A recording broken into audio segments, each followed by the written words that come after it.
உண்மையிலே அவர் இந்த மாரி ஒரு கான்ட்ரோவர்ஷியலான விமென் ரைட்ஸுக்கு எதிரான ஒரு ரேலின்னு தெரிஞ்ச பிறகும் அதில பார்ட்டிசிபேட் பண்ணியிருந்திருக்க கூடாது.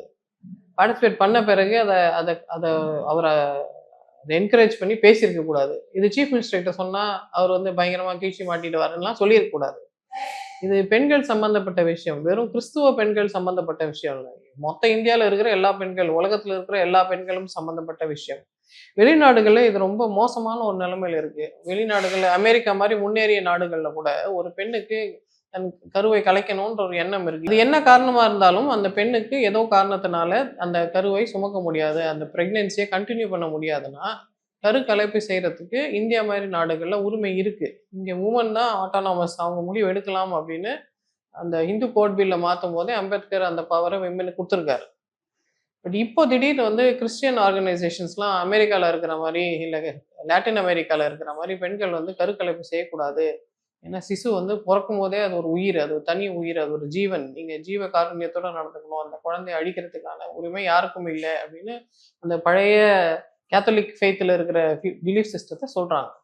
கேத்தலிக் சர்ச் அப்படி நம்புறது அவங்களோட உரிமை. அவங்க என்ன வேணா நம்பலாம்.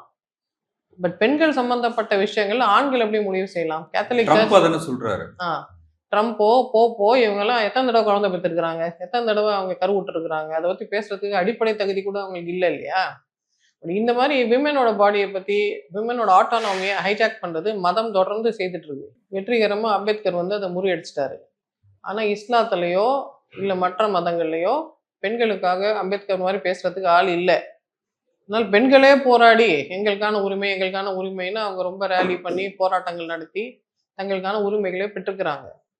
இது அமெரிக்கா மாரி நாடுகள்ல எவ்வளோ முன்னேறிய நாடுன்னு நம்ம சொன்னாலும், அங்க ஒரு வுமன் பிரசிடென்ட் வர முடியாது. வுமன் சீஃப் வர முடியாது. அது அவ்வளோ பெரிய கஷ்டம். ஏன்னா பெண்களை அவங்க மறைமுக அடக்குமுறை செய்றாங்க. இன்னைக்கு வரைக்கும் வர வர முடியல. முடியாது.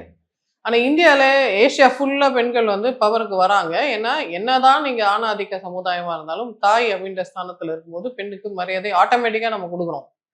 அந்த பெண்ணுக்கு உரிமை இருக்கு அப்படின்றத நம்ம வாதாடுறோம். இங்க வந்துகிட்டு இவங்க வந்து அபார்ஷன் பண்ணக்கூடாது. உயிர் எங்களுக்கு தெரியாதா உயிர் புனிதம்னு? எந்த உயிர் புனிதம்ன்றது அந்த சூழ்நிலை தான் முடிவு செய்ய முடியும்.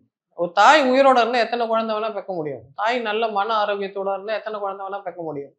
ஆனா தாயோட நிலைமை சரியில்லாதப்போ, அந்த சின்ன உயிருக்காக அந்த தாய பணைய வைப்பதுன்றது, ஒரு பெண்ணை நீங்க மறுபடியும் மறுபடியும் அடிமையாக்குறீங்கன்றதுக்கான ஆதாரம் தானே அது. இந்த மாரி ஒரு பிற்போக்கான கூட்டத்துல ஸ்பீக்கர் கலந்திருக்கவே கூடாது. கலந்துகிட்டு அவர் ஃபெய்த் என்னவானா இருக்கட்டும். இப்ப செக்குலர் கவர்ன்மெண்ட்ல கான்ஸ்டிடியூஷன் தான் எல்லாரையும் கைட்லைன் பண்ணுது. கான்ஸ்டிடியூஷன் படி தான் இந்த நாடு நடக்குதுன்னா, கான்ஸ்டிடியூஷனுக்கு எதிரான விஷயத்த அவர் எப்படி பேசலாம்?